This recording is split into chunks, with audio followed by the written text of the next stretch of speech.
Hi hello good morning to all. நம்ம இன்னைக்கு பார்க்க போகிறது DNA admission process, Tamil Nadu engineering admission ப்ராசஸை பற்றி பார்க்க போகிறோம். நான் ஸ்லைட்ஸ் ஓப்பன் பண்ணிக்கிறேன். அதுக்கு முன்னாடி நம்ம channel Gen Act career counselling, அந்த சேனலை சப்ஸ்கிரைப் பண்ணிடுங்க. உங்களுக்கு இன்னும் more updates regarding all educations ஆஸ்பெக்ட்ஸில் நமக்கு ஒவ்வொரு வீடியோவாக போட போகிறோம்.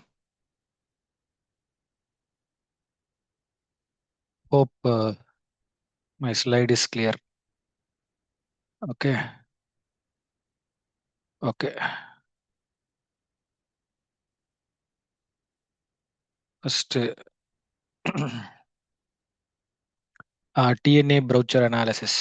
டிஎன்ஏ ப்ரௌச்சர் அனாலிசிஸ்னா தமிழ்நாடு இன்ஜினியரிங் அட்மிஷன் ப்ராசஸ்.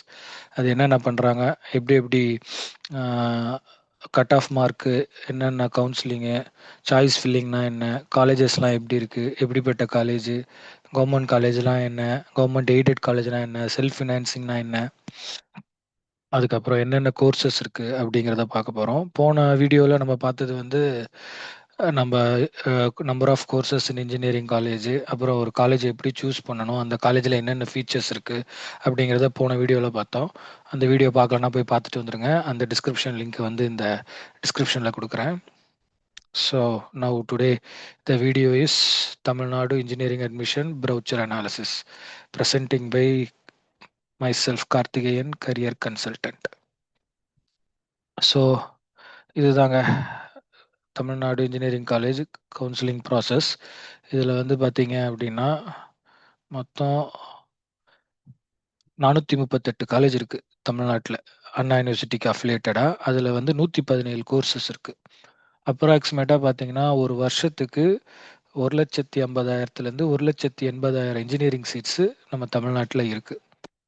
இது எல்லாமே பார்த்தீங்கன்னா 5 விதமாக பிரிஞ்சிருக்கு: self financing college, constituent college, government college, university and government aided college அப்படின்னு. இந்த கவுன்சிலிங் ப்ராசஸ் பார்த்தீங்கன்னா it's an official counselling process. Tamil Nadu government conduct பண்ணது இன்ஜினியரிங் ஜாயின் பண்ணுற பசங்களுக்கு, பிஇ பிடெக். இது டோட்டுன்ற ஒரு ஆர்கனைசேஷன் பண்ணுறாங்க, டைரக்டர் ஆஃப் டெக்னிக்கல் எஜுகேஷன். அதோட அஃபிஷியல் வெப்சைட் இது. இதுக்கு என்ட்ரன்ஸ் எக்ஸாம் கிடையாது, உங்கள் எல்லாருக்கும் தெரியும். Higher secondary mark 12th mark போதும். அதோட cut off maths, physics, chemistry அதோட கட் ஆஃப் தேவை. அதோட கோர்சஸ் பிடெக்கும் பிஇயும் கொடுக்குறாங்க. இப்போது உங்களுக்கு ஒரு டவுட் இருக்கும், நமக்கு தெரிஞ்சதெல்லாம் என்ன காலேஜ் தெரியும், கவர்மெண்ட் காலேஜ், ப்ரைவேட் காலேஜ் அப்படின்வாங்க, இல்லை டீம்டு யூனிவர்சிட்டி அப்படின்னு சொல்லுவாங்க. பட் அதுக்குள்ள ஒரு 5 விஷயம் இருக்குது நம்ம அண்ணா யூனிவர்சிட்டி கீழே கவுன்சிலிங்கில். என்ன அப்படின்னா, ஃபர்ஸ்ட் ஒன்று கவர்மெண்ட் காலேஜ், அதுக்கு அப்புறம் government aided college, self financing, university, constituent college. இந்த 5மே நம்மளோட அண்ணா யூனிவர்சிட்டி கீழே வரும். அண்ணா யூனிவர்சிட்டி கீழே இந்த யூனிவர்சிட்டிங்கிறது அண்ணா யூனிவர்சிட்டி. அது இல்லாமல் சத்யபாமா யூனிவர்சிட்டி, அண்ணாமலை யூனிவர்சிட்டி எல்லாம் அதெல்லாம் வேற வேற. இப்போ கவர்மெண்ட் காலேஜ் என்ன அப்படின்னா, government college full and full funding and operated by government. Tamil Nadu government தான். கவர்மெண்ட் காலேஜில் ஃபண்டிங் பண்ணுறதும் கவர்மெண்ட்டு, அதை ஆப்ரேட் பண்ணுறதும் கவர்மெண்ட். அதுவே கவர்மெண்ட் எய்டட் காலேஜில் பார்த்தீங்கன்னா ஃபண்டிங் கவர்மெண்ட் பண்ணும், ஆனால் அதை ஆப்ரேட் பண்ணுறது ஃபுல்லாகவே ப்ரைவேட். இந்த ரெண்டுத்துக்கு இதான் வித்தியாசம். Government college full and full funding by government, operated பையும் கவர்மெண்ட்டு. அவங்க ரூல்ஸு ரெகுலேஷன் எல்லாமே ஸ்டேட் கவர்மெண்ட்டில் பண்ணுவாங்க.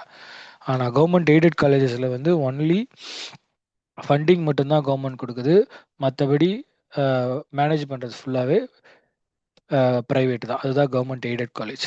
இப்போது அண்ணா யூனிவர்சிட்டி அப்படின்னா, அண்ணா யூனிவர்சிட்டி கீழே Anna university is a bigger university which controls all colleges. இந்த இன்ஜினியரிங் காலேஜஸில் இருக்கிற எல்லா காலேஜஸையும், most of the colleges Anna university கீழே தான் வரும். ஸோ அண்ணா யூனிவர்சிட்டி காலேஜஸ் அவங்க தான் மேஜர் இந்த கவுன்சிலிங் நடத்துறது, எந்தெந்த மார்க்குக்கு எந்தெந்த காலேஜஸ் சூஸ் பண்ணி அலாட் பண்ணி கொடுக்கறது, இது எல்லாமே அண்ணா யூனிவர்சிட்டி. ஸோ அண்ணா யூனிவர்சிட்டிக்கு கொஷின் பேப்பர்ஸு இது எல்லாமே அண்ணா யூனிவர்சிட்டி மூலமாக தான் போகும். ஸோ அண்ணா யூனிவர்சிட்டியிலேருந்து செல்ஃப் ஃபினான்சிங் காலேஜ், கான்ஸ்டியூவன்ட் காலேஜ்னு வாங்க. செல்ஃப் ஃபினான்சிங் காலேஜ் என்னன்னா ப்ரைவேட் காலேஜ். ப்ரைவேட் காலேஜ் தான் செல்ஃப் ஃபினான்சிங் காலேஜ்னு சொல்லுவோம். அது full and full funding operated by private. அதுக்கும் கவர்மெண்ட்டுக்கும் சம்மந்தம் இல்லை. Self financing college. இதில் ஃபீஸ் அதிகமாக இருக்கும். வேறஸ் கவர்மெண்ட் எய்டட்லேயும் ஃபீஸஸ் கம்மியாக இருக்கும். செல்ஃப் ஃபினான்சிங் காலேஜில் வந்து சீட் அலாட் பண்ணி கொடுக்கறது வந்து அண்ணா யூனிவர்சிட்டி. அதுலேயும் 65% வந்து கவுன்சிலிங் மூலமாக வருவாங்க. 35% அவங்க மேனேஜ்மெண்ட் சீட் எடுத்துக்கலாம். இப்போ 100 சீட் இருக்குன்னா 65 சீட் வந்து கவர்மெண்ட் மூலமாக வருவாங்க. கவர்மெண்ட் மூலமானா அண்ணா யூனிவர்சிட்டி மூலமாக வருவாங்க. கட் ஆஃப் மார்க் கவுன்சிலிங் மூலமாக. பேலன்ஸ் வந்து இவங்க 35% அவங்க கவர்மெண்ட் மேனேஜ்மெண்ட் கோட்டாவில் எடுத்துக்கலாம். இது வந்து ஃபுல்லி ஆப்ரேட்டட் பை ப்ரைவேட்டு. அவங்க ஃபீஸ் ஸ்ட்ரக்சரு, அவங்க ரூல்ஸு, ரெகுலேஷன் எல்லாமே. இதுக்கு கீழே அப்புறம் கான்ஸ்டியூவன்ட் காலேஜ்ன்றது is extended of Anna university. Anna யூனிவர்சிட்டியில் இன்னொரு வேற ஒரு இடத்துல இருந்தால், இங்கே கேம்பஸ் பத்தலன்னு இன்னொரு வேற ஒரு இடத்துல இருந்தால் அதுதான் வந்து கான்ஸ்டியூவன்ட் காலேஜ்னுவாங்க. It is completely under Anna university. What are the rules applicable for Anna university? The same it will be applicable to constituent colleges. இப்போ செல்ஃப் ஃபினான்சிங்க்கும் கான்ஸ்டியூவன்ட் காலேஜுக்கு என்னென்னா, self financing rules and regulation is completely by private. the fees is higher, but the constituent colleges வந்து completely managed by Anna university. இந்த 5 காலேஜஸோட differences தான். திரும்ப repeat பண்ணுறேன். கவர்மெண்ட் காலேஜஸ் வந்து full and full operated and funding by government. Government aided colleges வந்து operated by private and funding by government. Self financing college வந்து both operating and controlled funding by private, தனியார் sector. ஆனால் Anna university cut off மூலமாக 65% வந்து இவங்க colleges சீட்டு கொடுப்பாங்க. 35% வந்து அவங்க மேனேஜ்மெண்ட்டில் கொடுப்பாங்க. University is a bigger university, Anna university. இதில் இருக்கிற government college, government aided college, constituent college, இது எல்லாமே it will come under Anna university. அதேமாதிரி சத்யபாமா யூனிவர்சிட்டினா அதுக்கு கீழே ஒரு 4-5 காலேஜஸ் இருக்கும். ஒவ்வொரு யூனிவர்சிட்டிக்குள்ளேயும் நம்பர் ஆஃப் காலேஜஸ் இருக்கும். அதுதான் யூனிவர்சிட்டின்னு சொல்லுவாங்க. கான்ஸ்டியூவன்ட் காலேஜ் வந்து அண்ணா யூனிவர்சிட்டியோட ஒரு பிரான்ச்சு. அதுதான் வந்து constituent college. Fees, rules and regulation all will be applicable as such as Anna university. These are the difference. நமக்கு தெரிஞ்சு முதல்ல என்ன சொல்லுவாங்கன்னா, ஒரு நார்மலான பர்சனை கேட்டிங்கன்னா என்ன சொல்லுவாங்க? கவர்மெண்ட் காலேஜ், ப்ரைவேட் காலேஜ்னுவாங்க. அப்படி இல்லைனா டீம்டு யூனிவர்சிட்டின்னு தெரியும். So this is the difference. So நம்ம டிஎன்ஏ கவுன்சிலிங்கில் நம்ம போன கிளாஸில் பார்த்த மாதிரி மொத்தம் 117 கோர்ஸ் ஆஃபர் பண்ணுறாங்க. 117 கோர்ஸ். நமக்கு ஒரு 20-30 கோர்ஸ் தெரியும் மேக்ஸிமம்.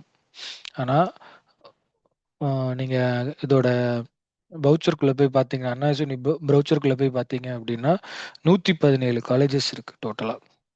அதோட லிஸ்ட்டு தான் இது. இது போன வீடியோலேயே நம்ம பார்த்துருக்கோம். அப்புறம் இந்த லிங்க் இதுதான் வந்து அஃபிஷியல் வெப்சைட் லிங்க். இதுக்குள்ளே போனீங்கன்னா இந்த கோர்சஸோட குரூப்போட கோடு என்ன அப்படின்றத நீங்கள் பார்க்கலாம். So Anna university affiliated providing 117 engineering college across Tamil Nadu. 117 engineering courses வந்து அண்ணா யூனிவர்சிட்டிலையும், அண்ணா யூனிவர்சிட்டி அஃபிலியேட்டட் காலேஜ்லையும், கான்ஸ்டியூவன்ட் காலேஜ்லையும், செல்ஃப் ஃபினான்சிங் காலேஜ், அதான் இந்த 5 விதத்துலையும் சேர்ந்து 5 விதமான காலேஜுகளையும் 117 கோர்சஸ் வந்து இருக்குது. ஸோ நம்ம லாஸ்ட் டைம் பண்ண மாதிரி இந்த 117 இன்ஜினியரிங் கோர்சஸை நம்ம வந்து brought under 4 streams: maths, physics, chemistry, biology. ஏன்னா ஒவ்வொருத்தருக்கு ஒவ்வொரு சப்ஜெக்ட் இன்ட்ரெஸ்ட் இருக்கும். ஸோ சப்ஜெக்ட் டாமினன்ஸ் அப்படின்னு சொல்லி ஒரு சப்ஜெக்ட் கீழே நம்ம இந்த 117 கோர்ஸையும் இந்த 4 ஸ்ட்ரீம் ஆஃப் சப்ஜெக்ட்ஸ்குள்ளே கொண்டு வந்திருக்கோம். ஸோ இதுதான் வந்து மேக்ஸ் ரிலேட்டடான இன்ஜினியரிங் கோர்சஸ். அதில் ஒரு சாம்பிள் ஒரு 10 கோர்சஸ் எழுதியிருக்கோம். Artificial intelligence, data science, computer science engineering, information technology, computer science and design, cyber security, robotics and AI, robotics and automation. இது எல்லாமே வந்து related to physics. Smart manufacturing, civil engineering and structural, civil mechanical engineering, இது எல்லாமே related to physics. Chemical இது வந்து chemistry வந்து chemical engineering, chemical electrochemical engineering, petrochemical engineering, paramedical technology, food technology, இது எல்லாமே கெமிஸ்ட்ரி, ரிலேட்டட் டு கெமிஸ்ட்ரி. அதான் இந்த 4 ஸ்ட்ரீம்லேயும் ஒரு 10 கோர்ஸ் போட்டிருக்கோம். ஒன்றும் பெருசாக இல்லை. இதில் பயாலஜியில் agriculture engineering, biotechnology, industrial biotechnology, biomedical engineering எல்லாம் கொடுத்துருக்கோம். இப்போ இதில் வந்து நம்ம லாஸ்ட் கிளாஸ் பார்த்த மாதிரி இதோட சம்மரி இந்த 117 கோர்ஸையும் இந்த 4 சப்ஜெக்ட் டொமைன்ஸ்குள்ள பிரிச்சா ஹையஸ்ட் மேத்தமேட்டிக்ஸ் கிட்ட தான் இருக்கு. 49 கோர்சஸ் வந்து under coming under mathematics. Physics வந்து 36 கோர்சஸ் வருது and chemistry 19 and biology 15. This is just இது லாஸ்ட் வீடியோலேயே சொல்லியிருக்கோம் இது. இது என்ன அப்படின்னா நம்ம பார்த்த யூனிவர்சிட்டிஸில் சீட் மேட்ரிக்ஸ் என்ன, ஒரு ஒரு கோர்ஸுக்கும் என்னென்ன சீட், எவ்வளோ சீட் இருக்குது அப்படிங்கிறது. இப்போ யூனிவர்சிட்டியில் பார்த்தீங்கன்னா இது அண்ணா யூனிவர்சிட்டி, கிண்டியில் இருக்கிற அண்ணா யூனிவர்சிட்டி ஃபஸ்ட்டு காலேஜ் பார்க்குறோம். அதுக்கப்புறம் electrical engineering BNS, CS, CE, chemical engineering EC, triple E, அந்த மாதிரி இதெல்லாம் இன்ஜினியரிங் பிரான்ச் கோடு, அதில் என்னென்ன சீட் இருக்குது அப்படின்னு. அதுக்கப்புறம் இது வந்து எம்பி அக்ரிகேட்டடா இல்லையா, அது எவ்வளோ நாள் அக்ரிகேஷனு, என்னைக்கு ஸ்டார்ட் பண்ணாங்க, அந்த கோர்ஸ் எல்லாம் அதில் இருக்குது. அதே மாதிரி இது எம்ஐடி கேம்பஸ், இது அண்ணா யூனிவர்சிட்டி கிண்டி, இது எம்ஐடி கேம்பஸ். சேம் தான், என்னென்ன கோர்ஸ் எவ்வளோ சீட் இருக்குது, என்னென்ன இன்டேக் பண்ணுறாங்க அப்படின்னு. அதுக்கப்புறம் இதில் வந்து இது வந்து விழுப்புரம் டிஸ்ட்ரிக்ட்லாம் இருக்குல்ல யூனிவர்சிட்டி ஆஃப் இன்ஜினியரிங், அதில் வந்து பார்த்திங்கன்னா என்னென்ன கோர்ஸு, எவ்வளோ சீட் இருக்குது, எந்த வருஷம் ஸ்டார்ட் பண்ணாங்க, என்பிஏ சர்டிஃபிகேட் இருக்கா இல்லையா, இதில் எந்த கோர்ஸுக்குமே என்பிஏ சர்டிஃபிகேட் இல்லை. அதே மாதிரி இந்த கோர்ஸ்லேயும் எதுவுமே இல்லை. Tindivanam university of college of engineering, இதுலேயுமே எதுவுமே இல்லை. நம்ம இப்போ வந்து இந்த சீட் மேட்ரிக்ஸ் வந்து 4 யூனிவர்சிட்டிக்கு போட்டிருக்கோம். எக்ஸாம்பிளுக்காக யூனிவர்சிட்டின்னு ஒரு இது பார்த்தோம் இல்லையா, என்னென்ன யூனிவர்சிட்டி இருக்குது, இது எல்லாமே it will come under Anna university. யூனிவர்சிட்டின்ற பேரில் இருக்கிற 4 காலேஜ் நம்ம பார்த்துருக்கோம். அடுத்து government aided college. Government aided college means funding by government and operating by private. அதில் வந்து நம்ம சில காலேஜஸ்லாம் பார்க்குறோம். அது வந்து பிஎஸ்ஜி காலேஜ். பிஎஸ்ஜி காலேஜில் இவ்வளோ கோர்சஸ் இருக்குது, இவ்வளோ சீட் இருக்குது. அதே மாதிரி CIT, Coimbatore institute of technology, அதில் வந்து எந்தெந்த கோர்ஸு எவ்வளோ எடுக்கிறாங்க. இப்போ சிவில் இன்ஜினியரிங் 45, சிவில் இன்ஜினியரிங்கில் எஸ்எஸ் சாண்ட்விச் கோர்ஸ் மாதிரி அது 15, அந்த மாதிரி மெக்கானிக்கல் இன்ஜினியரிங் 55, 65 ஒவ்வொரு சீட்டும் போட்டிருக்காங்க. மூணாவது வந்து தியாகராஜா இன்ஜினியரிங் காலேஜ். இந்த தியாகராஜா இன்ஜினியரிங்கில் சிவில் இன்ஜினியரிங், மெக்கானிக்கல் இது எல்லாமே வந்து என்னென்ன கோர்ஸ் எவ்வளோ இன்டேக் எடுக்கிறாங்க அப்படின்னு, இது எப்போ ஸ்டார்ட் பண்ணது அப்படின்னு போட்டிருக்காங்க. இப்போ இது நம்ம பார்த்தது வந்து கவர்மெண்ட் எய்டட் காலேஜில் 3 காலேஜ் பார்த்துருக்கோம். இது எக்ஸாம்பிளுக்கு தான் போட்டிருக்கு. ஜஸ்ட் ஒரு சீட் மேட்ரிக்ஸ், எந்தெந்த காலேஜில் எவ்வளோ சீட்டு, என்ன குரூப் கோடு, எப்போ ஆரம்பித்தாங்க அப்படின்றது. இது வந்து கவர்மெண்ட் காலேஜஸில் இருக்குது. கவர்மெண்ட் காலேஜஸில் நம்ம வந்து ஒரு 11 காலேஜ் நம்ம மேப் பண்ணியிருக்கோம். அதே மாதிரி கான்ஸ்டியூவன்ட் காலேஜில் அண்ணா யூனிவர்சிட்டி, கோயம்புத்தூர், மதுரை, அரியலூர், திண்டுக்கல், ஆரணி, திருநெல்வேலி, இது எல்லாமே வந்து என்னென்ன கோர்ஸு, பிரான்ச் கோடு, எவ்வளோ சீட்டு இன்டேக் எடுக்கிறாங்க அப்படின்றது போட்டிருக்கோம். இதில் வந்து ஒரு 16 காலேஜ் போட்டிருக்கோம் கவர்மெண்ட் கான்ஸ்டியூவன்ட் காலேஜில்.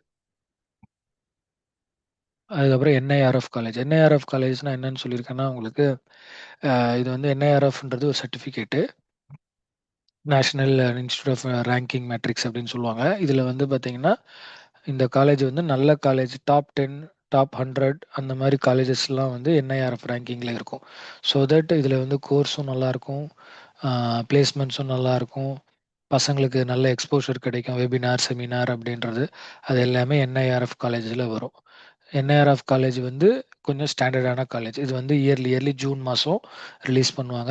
ஆல் ஓவர் இந்தியாவில் பண்ணுவாங்க. அந்த ஆல் ஓவர் இந்தியாவில் ஒரு இன்ஜினியரிங் காலேஜ் என்ன ரேங்க்ல இருக்குது அப்படிங்கிறது சொல்கிறது. இது தமிழ்நாட்டில் இருக்கிற காலேஜஸ் நம்ம எடுத்திருக்கோம். Saint Joseph institute, Panimalar, KPR institute, Rajalakshmi engineering college, Velammal engineering college, Karpagam engineering college, Sairam engineering college, அந்த மாதிரி ஒரு 17 காலேஜ் எடுத்து நம்ம சீட் மேட்ரிக்ஸ் போட்டிருக்கோம். வந்து ஜஸ்ட் இதில் வந்து என்ன அப்படின்னா, என்ன காலேஜ் எவ்வளோ சீட் இருக்குது அப்படின்னு பார்க்கறதுக்காக தான். அப்புறம் அட்மிஷன் ப்ராசஸ் வந்து உங்களுக்கு தெரியும். ஃபர்ஸ்ட் எடுத்தோன்னே நோட்டிஃபிகேஷன் வரும். அதை நம்ம ஆன்லைனில் அப்ளை பண்ணணும், ஃபில் பண்ணி அப்ளை பண்ணணும், சர்டிஃபிகேட்ஸ்லாம் அப்லோட் பண்ணணும். நமக்கு ஒரு அலாட்மெண்ட் நம்பர் கொடுப்பாங்க. அதுக்கப்புறம் ஆன்லைனில் வந்து வெரிஃபிகேஷன் வந்து டிஎஃப்சின்ற அவங்க பண்ணுவோம். அது ஒரு ஸ்டேஜ், அவங்க வந்து சர்டிஃபிகேட்ஸ் பண்ணுவாங்க. அதுக்கப்புறம் அது 2வதா வரும், அது என்னன்னு சொல்கிறேன். அப்புறம் publication of rank list, cut off mark படி ரேங்க் லிஸ்ட்டு போடுவாங்க. அதுக்கப்புறம் online selling, sorry online counselling. Online கவுன்சிலிங்கில் வந்து நமக்கு சாய்ஸ் ஃபில்லிங் அதெல்லாம் பண்ணக்கப்புறம் கணக்கும். அப்புறம் சூஸ் பண்ணக்கப்புறம் அலாட்மெண்ட் ஆர்டர் அண்ட் அட்மிஷன். இதில் வந்து accept and join, accept and upward, decline and upward, decline and move to next round, decline and quit, upward or மூவ்வேர்டு அப்படின்னு சொல்லி 4-5 ஸ்டேஜஸ் இருக்குது. இது என்னென்ன அப்படிங்கிறத நான் சொல்கிறேன் உங்களுக்கு. So this is the counselling process for round 1. நமக்கு வந்து என்னென்னா, ஃபர்ஸ்ட் எடுத்தோன்னா நம்ம கட் ஆஃப் நம்ம எடுக்கிற cut off 200 mark. Cut off எப்படி கால்குலேட் பண்ணீங்கன்னு எல்லாருக்கும் தெரியும். மேக்ஸ் மார்க் அப்படியே 100 மார்க் எடுத்துக்கணும். ஃபிசிக்ஸ் மார்க்கையும் கெமிஸ்ட்ரி மார்க்கையும் டிவைடட் பை 2 போட்டுட்டு 3 சப்ஜெக்ட் மார்க்கையும் ஆட் பண்ணால் அவுட் ஆஃப் 200க்கு என்ன வருதோ அதுதான் கட் ஆஃப் மார்க்கு. ஸோ அதில் வந்து ஃபஸ்ட்டு வந்து நம்ம கட் ஆஃப் மார்க் வந்தோம்னா 3 ரவுண்டாக அண்ணா யூனிவர்சிட்டி இப்போ பிரிச்சிருக்காங்க கவுன்சிலிங். ரவுண்ட் 1, ரவுண்ட் 2, ரவுண்ட் 3 அப்படின்னு. ஃபர்ஸ்ட் எடுத்தோன்னா ரவுண்ட் 1ல் நம்ம சாய்ஸ் ஃபில்லிங் பண்ணணும். நமக்கு எந்த காலேஜில் எந்த கோர்ஸ் வேணும் அப்படின்னு சொல்லி நமக்கு வேண்டிய காலேஜஸ் எல்லாம் போடலாம். ஒரு 10, 15, 20 காலேஜ் வரையும் எவ்வளோ வேணால் போடலாம். அதில் என்ன கோர்ஸ் என்ன காலேஜ் அப்படின்ட்டு அது வந்து அது வந்து இந்த டயத்துக்குள்ளே அப்லோட் பண்ணி முடிக்கணும் அப்படின்னு ஒரு 3 days டைம் கொடுப்பாங்க. அதான் choice filling 3 days, general allotment, confirm allotment. அதுக்கப்புறம் என்னன்னா ஒரு 4ஆ பிரியுது. Accept and join, accept and upward, decline and upward, upward or move to next ground, decline or move to next ground, decline and quit. இப்போ accept and join அப்படின்னா ஒரு நம்ம mark ஏற்ற மாதிரி ஒரு கோர்ஸ் ஒரு காலேஜில் நமக்கு ஓகே ஆயிருக்கும். அது ஓகே ஆயிடுச்சுன்னா நம்ம ஓகே அக்செப்ட் பண்ணிக்கிறோம் அப்படின்னு சொல்லி அக்செப்ட் பண்ணிட்டு அடுத்த அக்செப்ட் பண்ண 5வது நாளுக்குள்ள அந்த காலேஜில் போய் நம்ம இந்த அலாட்மெண்ட் லெட்டர் கொடுத்துட்டோம் அப்படின்னா அந்த சீட்டு நமக்கு வந்துடும். அப்படி இல்லைன்னா 2வது ஆப்ஷன் அக்செப்ட் பண்ணிக்கிறோம் பட் அப்வேர்ட் அப்படின்ற ஒரு ஆப்ஷன் கொடுக்குறோம். அப்வேர்ட் அப்படின்ற ஆப்ஷன்னா நம்ம இந்த வந்த காலேஜ் அக்செப்ட் பண்ணிக்கிறோம். ஆனால் நான் இப்போ வந்து ஒரு 10 காலேஜ் நீங்கள் ஃபில் பண்ணியிருக்கீங்க. அதில் உங்களுக்கு ஒரு 6வது காலேஜ் கிடைக்குது. அந்த 6வது காலேஜில் நான் அக்செப்ட் பண்ணிக்கிறேன். ஆனால் அப்வேர்ட் பண்ணுறேன்னா இருக்க 5 காலேஜில் ஏதாவது ஒரு காலேஜ் சப்போஸ் யாராவது வேணான்னாங்கன்னா எனக்கு வரும் அப்படின்ற மாதிரி கான்செப்ட் இது. ஸோ வந்திருக்க அலாட்மெண்ட்டை I am accepting and I am moving forward, upward பண்ணுறேன் அப்படிங்கிறது. அது அப்வோர்ட் பண்ணுறோம் அப்படின்னா வெயிட் பண்ணுற மாதிரி. இப்போ நெக்ஸ்ட் 5 daysல திரும்ப அதோட ரிசல்ட் வரும். ஒன்று இம்ப்ரூவ் ஆகி வந்திருக்கலாம், அப்படி இல்லைன்னா சேமாகவும் வந்திருக்கலாம். இம்ப்ரூவ் ஆகி வந்திருந்தா இன்னொரு அந்த அப்வோர்டு காலேஜில் போய் நம்ம 5 daysக்குள்ளே அப்ரூவ் பண்ணிவிட்டு அதே மாதிரி காலேஜில் போய் ஜாயின் பண்ணிக்கணும். அப்படி இல்லை அப்படின்னா டிக்ளைன் அண்ட் அப்வோர்ட், திரும்ப டிக்ளைன் பண்ணி அப்வோர்ட் பண்ணு, இதுவும் வேண்டான்னு சொல்லி திரும்ப அப்வோர்டு போகலாம். ஸோ அது வந்து ஒன்று திரும்ப அதே ரவுண்டு 1ல் வரலாம், இல்லை ரவுண்ட் 2க்கு போயிடும். அதுக்கப்புறம் upward and move to next round. இது வந்து டிக்ளைன் பண்ணிட்டு இது வேண்டான்னு சொல்லிட்டு மூவ் பண்ணுறது. இதை வச்சுக்கிறேன், சரி நெக்ஸ்ட் ரவுண்ட்லேயும் பார்க்குறேன் அப்படிங்கிறது தான் அப்வோர்ட் அண்ட் மூவ் டவுன். அப்புறம் டிக்ளைன் அண்ட் மூவ் ரவுண்ட், இது ரெண்டும் சேம் தான் almost. Decline and quit, decline and குவிட்னா எனக்கு இது வேணவும் வேணாம், கவுன்சிலிங்கே குவிட் பண்ணுறேன் அப்படிங்கிறது தான் இந்த லாஸ்ட் ஆப்ஷன். ஸோ அதான் அதே தான் concept. Round 1 choice filling, allotment confirmation, decline and move to next round. Decline and எனக்கு இந்த இந்த ரவுண்டு 1 வேணாம்ப்பா, நான் இங்கேருந்து டிக்ளைன் பண்ணிட்டு ரவுண்ட் 2க்கு போயிடுறேன் அப்படின்னு ஸ்ட்ரெயிட்டாக போயிடும். அதுக்கப்புறம் அக்செப்ட் அண்ட் அக்வர்ட்னா அக்செப்ட் பண்ணிக்கிறேன், ஆனால் டென்டேட்டிவாக அக்செப்ட் தான் பண்ணுறேன், அப்வோர்டு பண்ணுங்க அப்படின்னு சொல்லி சொன்னாங்க. அப்வோர்டு ஆச்சுன்னா ஓகே, இல்லை அலாட்மெண்ட் ஆச்சுன்னா அந்த பழைசே அலாட்மெண்ட் ஆகி வரும். டிக்ளைன் அண்ட் அப்வோர்ட், டிக்ளைன் பண்ணி எனக்கு இப்போ இருக்க கண்டிப்பாக இந்த காலேஜே எனக்கு வேண்டாம், அப்வோர்ட் பண்ணுங்க அப்படின்னு சொல்றது. இந்த ரெண்டு பாக்ஸுக்குள்ள டிஃப்ரென்ஸ் இதுதான். எனக்கு இந்த காலேஜே வேண்டாம், இந்த காலேஜை நான் வச்சுக்கிறேன், முன்னாடி ஏதாவது கிடைக்குதான்னு பாருங்க அப்படின்றது தான் இந்த ஆப்ஷன். எனக்கு இந்த காலேஜே வேணாம், எனக்கு முன்னாடி இருக்கிறது தான் வேணும்னு சொல்றது இந்த ஆப்ஷன். ஸோ இதுதான் கான்செப்ட். ஸோ நெக்ஸ்ட் வந்து கவுன்சிலிங் ஷெட்யூல். இது வந்து இந்த வருஷம் 2025ல என்னென்ன டேட்ல என்னென்ன நடக்குது அப்படின்றத அண்ணா யூனிவர்சிட்டி ரிலீஸ் பண்ணியிருந்தாங்க. ஃபர்ஸ்ட் வந்து issue of notification, last date of registration வந்து ஃபர்ஸ்ட் இஷ்யூ பண்ணது May 7th. அப்புறம் லாஸ்ட் டே ஆஃப் ரெஜிஸ்ட்ரேஷன் வந்து 6th ஜூன் சொல்லியிருந்தாங்க. அப்புறம் ரேண்டம் நம்பர் வந்து 11th ஜூன் கிடச்சிருக்கு. நம்ம சர்டிஃபிகேட் வெரிஃபிகேஷன் வந்து ஆன்லைனில் பண்ணணும். நம்ம 10th 12th சர்டிஃபிகேட்ஸ் எல்லாமே அப்லோட் பண்ணி அதை வந்து ஜூன் 10th ஜூன் 20th பண்ணணும். அப்புறம் ரேங்க் லிஸ்ட் வந்து அவங்க 27th பண்ணுவாங்க. அப்புறம் கிரிவர் இன்ட்ரியஸ் அது வந்து என்னென்ன டவுட்ஸ் இருக்குது, என்னென்ன ப்ராப்ளம் இருக்குது, ஏதாவது ஜஸ்டிஃபிகேஷன், ஏதாவது கொரி இருக்குது, ஏதாவது டவுட்ஸ் இருக்குன்னா இந்த டேட்ஸ்குள்ளே பண்ணிக்கணும். அதுக்கப்புறம் கவுன்சிலிங் ஃபார் கவர்மெண்ட் 7.5 ரிசர்வேஷன். இப்போ நம்ம 2020 7.5 ரிசர்வேஷன் கவர்மெண்ட் ஸ்கூல் பசங்களுக்கு கொண்டு வந்தோம் இல்லையா, அவங்களுக்கு ஃபஸ்ட்டு கவுன்சிலிங் நடக்குது. அது வந்து 7th ஜூலைலேருந்து 8th ஜூலை வரையும் நடந்தது. அவங்க வந்து 7.5% வந்து கவர்மெண்ட் ஸ்கூலில் படித்தவங்களுக்கு அப்படியே எடுத்து வச்சுருவாங்க. இப்போ 100 சீட் இருக்குது அப்படின்னா அதில் வந்து 7.5 7லேருந்து 8 சீட்டு வந்து கவர்மெண்ட் ஸ்கூல் பசங்களுக்கு. ஒரு காலேஜில் ஒரு கோர்ஸில் 100 சீட் இருக்குது அப்படின்னா அதில் எக்ஸாம்பிளுக்கு சொல்கிறேன், 100 சீட்டு 50 இருந்தால் அதுக்கான 7.5%, 30 இருந்தால் அதுக்கான 7.5%. ஸோ 100 சீட் இருந்தால் கவர்மெண்ட் காலேஜ் பசங்களுக்கு, கவர்மெண்ட் காலேஜ் பசங்கன்னா 6th to 12th படிச்சிருக்கணும். 11th 12th மட்டும் படிக்கக்கூடாது. 6th to 12th படித்தவங்களுக்கு 100 சீட் இருந்தால் அதில் 7லேருந்து 8 சீட்டு கவர்மெண்ட் ஸ்கூல் பசங்களுக்கு மட்டும் போயிடும். அதில் அந்த கட் ஆஃபில் போகும். அவங்களோட கட் ஆஃப் அவங்களோட ரேங்கிங்கில் போகும். அதுக்கடுத்து ஜென்ரல் ரிசர்வேஷன். அதுக்கப்புறம் இது வந்து 9th ஜூலைலேருந்து 11th ஜூலை நடந்திருக்கு. அதுக்கப்புறம் ஜென்ரல் கவுன்சிலிங் வந்து 14th ஜூலைலேருந்து 19th ஆகஸ்ட் வரையும் நடக்குது. அப்புறம் சப்ளிமெண்ட்ரி கவுன்சிலிங்கு, அப்புறம் எஸ்சி கவுன்சிலிங், எஸ்சிஏ கவுன்சிலிங், இது எல்லாமே வந்து இதுலேயே மோஸ்ட்டாக முடிஞ்சிடும். இந்த சப்ளிமெண்ட்ரி கவுன்சிலிங்லேயே மோஸ்ட்டாக முடிஞ்சிடும். சப்ளிமெண்ட்ரி கவுன்சிலிங்லாம் லாஸ்ட் ரவுண்ட் 4, ரவுண்ட் 5, ரவுண்ட் 3 அப்படின்னு வர்றதெல்லாம் எதுவுமே வேண்டாம் வேண்டான்னு வந்துடலாம். அப்போ இதில் வந்து ஏன்னா நமக்கு இங்கே இந்த ஃபஸ்ட்டு 2 இதுலேயே வந்து இந்த சீரியல் நம்பர் ஹெச்லேயும் ஐலையுமே ஆல்மோஸ்ட் எல்லாமே முடிஞ்சு போயிடும். இது எல்லாமே வந்து சீட்டு தேராத காலேஜ் எல்லாம் இங்கே கிடைக்கும். நிறைய வந்து இப்போ நம்மக்கிட்ட 1,50,000 2 லட்சம் இன்ஜினியரிங் சீட்ஸ் இருக்குது. ஆனால் ஃபில் ஆகுறதுன்னு பார்த்தீங்கன்னா 1,10,000 1,20,000 தான் லாஸ்ட்டு 2-3 இயர்ஸாக ஆகிட்டுருக்கு. அதுக்கு மேலே எல்லா காலேஜும் எம்டி தான். நிறைய காலேஜ் மூடுறாங்க. நிறைய காலேஜில் சில கோர்சஸ் எல்லாம் ஷட் பண்ணிவிட்டு புது புது கோர்சஸ் கொண்டு வராங்க. ஸோ காலேஜஸ் நிறைய இருக்குது.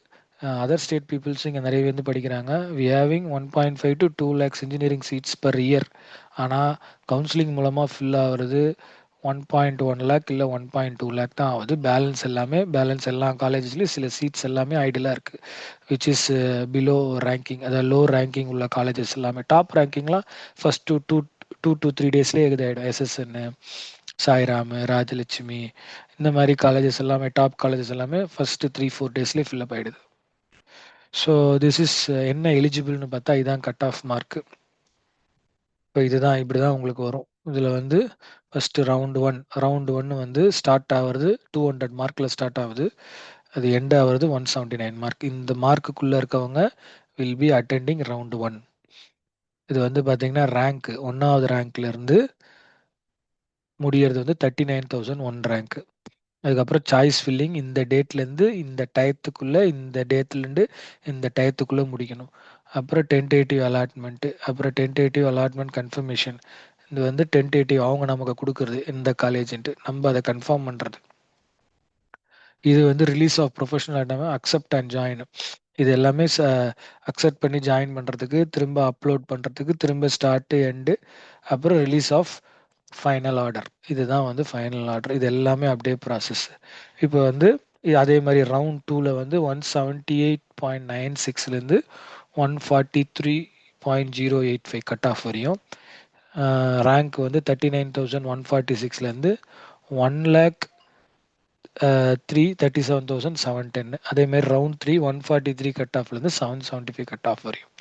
இப்போ வந்து உங்களுக்கெல்லாம் ஒரு அடிஷ்னல் பாயிண்ட் சொல்கிறேன். இப்போ ஒரு பையன் ஒரு பொண்ணு 2 பேருமே 200 கட் ஆஃப், எல்லா சப்ஜெக்ட்லேயும் சென்டம். அவங்க வந்து என்ன பண்ணுவாங்க, மேக்ஸ்லேயும் சென்டம், ஃபிசிக்ஸ்லேயும் சென்டம், கெமிஸ்ட்ரிலையும் சென்டம். இந்த 3த்துலேயுமே சேம் மார்க்காக இருக்காங்க அப்படின்னா அவங்களோட டேட் ஆஃப் பர்த் பார்ப்பாங்க, யார் பெரியவங்க, அதே மாதிரி என்ன கம்யூனிட்டின்னு பார்த்துட்டு அவங்களுக்கு கொடுப்பாங்க. ஸோ இன்கேஸ் இப்போ வந்து 2 பேருக்கும் மேக்ஸில் same mark, same cut off, மேக்ஸில் same mark, same cut off அப்படின்னா மேக்ஸ் மார்க்கை ஃபஸ்ட்டு பார்ப்பாங்க. So maths is very important, first priority. மேக்ஸில் யார் டாப்போ அவங்களுக்கு கொடுத்துருவாங்க. அதுக்கு அடுத்து ஃபிசிக்ஸு. சரி மேக்ஸ்லேயும் சேமாக இருக்கும் அப்படின்னா ஃபிசிக்ஸு. ஃபிசிக்ஸில் யார் டாப்பாக இருக்காங்களோ அவங்களுக்கு அந்த சீட்டு போயிடும். ஸோ தேர்டு, மேக்ஸ்லேயும் சேமாக இருக்கும், ஃபிசிக்ஸ்லேயும் சேமாக இருக்கும் அப்படின்னா கெமிஸ்ட்ரி மார்க் பார்ப்பாங்க. இது எல்லாமே கட் ஆஃப் சேமாக இருக்கு உங்களுக்கு. அதுக்கப்புறம் டேட் ஆஃப் பர்த் பார்ப்பாங்க. டேட் ஆஃப் பர்த்தும் சேமாக இருந்தால் கம்யூனிட்டி பார்த்து கொடுப்பாங்க. இதுதான் வந்து சேம் மார்க்ஸில், கட் ஆஃப் மார்க்கில் உள்ளவங்களுக்கு கவுன்சிலிங் ப்ராசஸ்.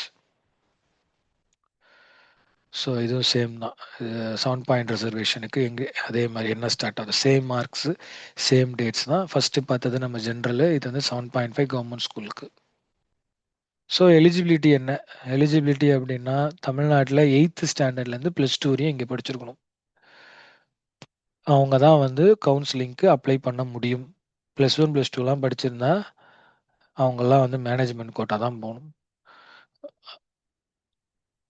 அப்புறம் அவங்க நான் +1 +2 படிச்சிருந்தாங்கன்னா அவங்க நேட்டிவிட்டி சர்டிஃபிகேட் கொடுக்கணும்.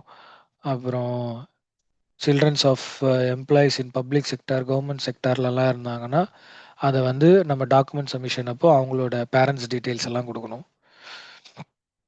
All India service order officers அவங்கன்னா அவங்களும் வந்து செல்ஃப் டிக்ரேஷன் பண்ணி கொடுக்கணும். இது எல்லாமே ஜஸ்ட் டாக்குமெண்ட்ஸ் தான்.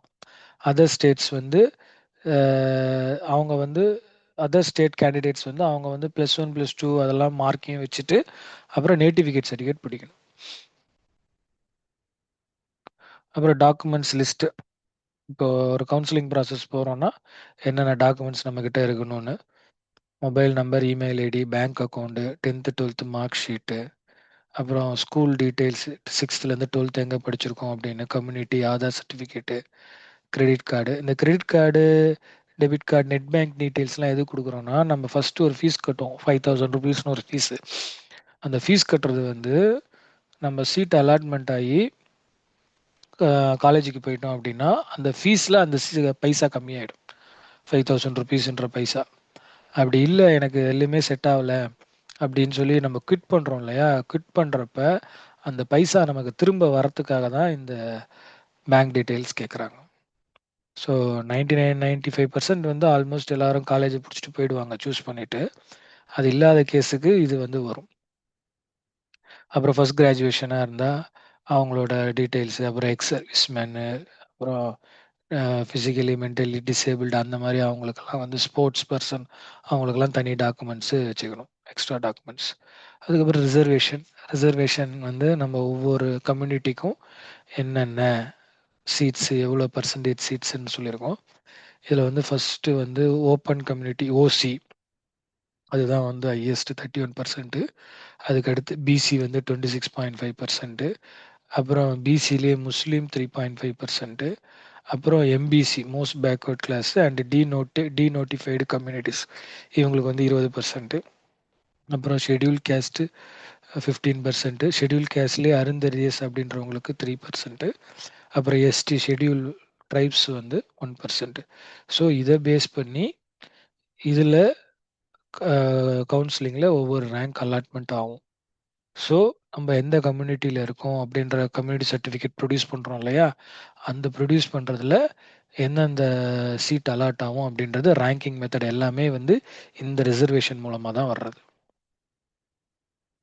அதுக்கப்புறம் ஒரு அப்ராக்சிமேட்டாக ஒரு இப்போ நாம் பார்த்த 5 செக்மெண்ட்ஸ் இருக்கு இல்லையா, government college, government aided college, universities, constituent, self financing. இந்த அஞ்சுலேயுமே ஒரு ஒரு எக்ஸாம்பிள் காலேஜ் எடுத்து அப்ராக்சிமேட் இயர்லி ஃபீஸ் எவ்வளோ அப்படின்றத போட்டிருக்கேன். இப்போ ராஜலட்சுமி எடுத்துக்கிட்டிங்கன்னா அவங்களோட காலேஜ் கோடு 1211. Admission fees, hostel fees, transportation எல்லாம் சேர்ந்து 1.63 lakhs per year ஆகுது. இவங்க வந்து செல்ஃப் ஃபினான்சிங் என்ஐஆர்எஃப் காலேஜ். அடுத்து யூனிவர்சிட்டி ஆஃப் கவர்மெண்ட் காலேஜ் வந்து திருச்சி, கான்ஸ்டியூவன்ட் காலேஜ், இது சாரி கவர்மெண்ட் காலேஜில் கான்ஸ்டியூவன்ட் காலேஜ். இதில் வந்து 43,000 ஆகுது ஒரு வருஷத்துக்கு admission fees, course fees, hostel ஃபீஸ்லாம். அதுக்கப்புறம் கவர்மெண்ட் காலேஜில் 23,200 ஹாஸ்டல் ஃபீஸு, கோர்ஸ் ஃபீஸு எல்லாம் சேர்த்து. கவர்மெண்ட் காலேஜ் தான் இருக்கிறதுலே கம்மி. அப்புறம் கவர்மெண்ட் எய்டட் காலேஜ், அதுலேயே வந்து 1.27 lakhs ஆகுது கோர்ஸ் ஃபீஸு, ஹாஸ்டல் ஃபீஸு எல்லாம் சேர்த்து. அப்புறம் அண்ணா யூனிவர்சிட்டிலயும் வந்து இப்போ சென்னையில இருக்க அண்ணா யூனிவர்சிட்டிலயும் ஒரு 1.2 லேக்ஸ் பெர் இயர் ஆயிடுது. எல்லாமே அப்ராக்ஸிமேட்டா போட்டிருக்கிறது. நம்ம வெப்சைட்ல போனீங்கன்னா, இது இயர்லி சேஞ்ச் ஆகுது. வெப்சைட்ஸ்ல விட நம்ம நேரா போனா தான் இதோட டீட்டெயில்ஸ் தெரியும். ஸோ பட் ரொம்ப டிஃபரன்ஸ் வராது. மோர் ஆர் லெஸ் சேமா தான் இருக்கும். மேபி ஒரு 10% 5 to 10% டிஃபரன்ஸ் வரலாம். ஸோ இந்த பிரசன்டேஷன்ல வந்து நம்ம என்னென்ன பார்த்துருக்கோம் அப்படின்னா, டைப்ஸ் ஆஃப் இன்ஜினியரிங் காலேஜஸ் என்ன? Government college, government aided, constituent, university, self financing college அதோட டிஃபரன்ஸ் எல்லாம் பார்த்தோம். அப்புறம் என்னென்ன கோர்சஸ் ஆஃபர் பண்ணியிருக்காங்க. அப்புறம் சீட் மேட்ரிக்ஸ் பார்த்தோம். ஒவ்வொரு யூனிவர்சிட்டிலயும் government college, government aided, self financing, constituent காலேஜ்ல மொத்தம் 51 காலேஜ் எடுத்துட்டு, அதோட சீட் மேட்ரிக்ஸ் என்னென்ன கோர்சஸ் ஆஃபர் பண்றாங்க, எவ்வளோ சீட் இருக்கு அப்படின்னு. அப்புறம் டிஎன்ஏ இன்ஜினியரிங் அட்மிஷன் 2024ஓட அட்மிஷன் அண்ட் கவுன்சிலிங் ப்ரொசீஜர்ஸ் என்ன, அக்செப்ட் அண்ட் ஜாயின் அதெல்லாம் பார்த்தோம். அப்புறம் கவுன்சிலிங் ஷெட்யூலு, அப்புறம் 7.5 கவர்மெண்ட் பசங்களோட ரிசர்வேஷனு, அப்புறம் இதுக்கு எலிஜிபிள் என்ன, கட் ஆஃப் மார்க் என்ன, ரவுண்ட் 1, ரவுண்ட் 2, ரவுண்ட் 3 என்னென்ன மார்க்குன்னு பார்த்தோம். அப்புறம் என்னென்ன டாக்குமெண்ட்ஸ் தேவை, எலிஜிபிலிட்டி என்னென்ன, கவர்மெண்ட் ஸ்கூல்ல படிச்சிருக்கவங்களுக்கு என்ன எலிஜிபிலிட்டி, அதர் ஸ்டேட் உங்களுக்கு என்ன எலிஜிபிலிட்டி அப்படின்னு எலிஜிபிலிட்டி பார்த்தோம். அப்புறம் ரிசர்வேஷன் ஆஃப் சீட்ஸ் பார்த்தோம். எப்படி ஒரு 100 சீட் இருக்கு அப்படின்னா, எப்படியெல்லாம் ஸ்ப்ளிட் அப் ஆயிருக்கு ஒவ்வொரு கம்யூனிட்டிக்கும். ஓசிக்கு 31 சீட்டு, பிசிக்கு 26 சீட்டு அந்த மாதிரி அதுவும் பார்த்தோம். அதுக்கப்புறம் ஒரு அப்ராக்சிமேட் ஃபீஸ் வேல்யூ ஒவ்வொரு செக்மெண்ட்லையும் எடுத்துட்டு காலேஜ் கவர்மெண்ட் காலேஜில் எவ்வளோ ஆகுது, கவர்மெண்ட் எய்டடில் ஆகுது, செல்ஃப் ஃபினான்ஸிங்கில் எவ்வளோ ஆகுது அப்படின்றத ஒரு எக்ஸாம்பிள் பார்த்தோம். ஸோ இந்த வீடியோ உங்களுக்கு பிடிச்சிருந்ததுன்னா சப்ஸ்கிரைப் பண்ணுங்கள், லைக் பண்ணுங்கள், ஷேர் பண்ணி விடுங்க. ஸோ நம்ம எவ்ரி மண்டே ஒரு வீடியோ இதில் போடுவோம். எஜுகேஷன் சம்மந்தப்பட்டது. லாஸ்ட் 3, 4 வீடியோஸ் போட்டிருக்கோம். இந்த வீடியோ உங்களுக்கு ஹெல்ப்ஃபுல்லா இருக்கும். உங்களுக்கு தெரிஞ்சவங்களுக்கு ஃபார்வர்ட் பண்ணி விடுங்க. யார் யார் இன்ஜினியரிங் படிக்கணும் அப்படின்னு சொல்லி ஒரு +1, +2ல இருக்காங்க அப்படிங்கிறது. என்னென்ன காலேஜஸ்னா என்னென்ன காலேஜஸ் இருக்கு, எவ்வளோ கோர்சஸ் இருக்கு, எப்படியெல்லாம் காலேஜ் சூஸ் பண்ணலாம் அப்படின்றது எல்லாமே நம்ம இந்த சேனல்ல சொல்லுவோம். ஸோ தேங்க்ஸ் ஃபார் வாட்சிங்.